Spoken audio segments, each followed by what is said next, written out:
Good morning. Matulang manok ako. Ay nasa loob ako ng bahay ko. May tanim ako na malunggay. Kaya pipitasan na ako ng malunggay kasi magluluto ako ng tinulang manok. Ayan, mga langka. O, di ba? Pag may tanim, bye-bye. Thank you. Kaya pag may tanim ka, mas mabilis lang. Ayan, nakakuha na ako.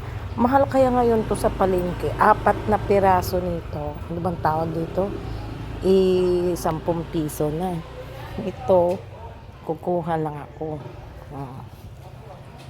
Pinipili ko lang yung medyo ano pa. Okay na siguro to. Tapos, kailangan ko ng tanglad o lemongrass. Ito. May lemongrass ako.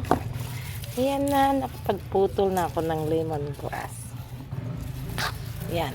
So, okay na to. Okay na tong lemongrass. Diba? So, pag may tanim ka, may pang-ulam ka.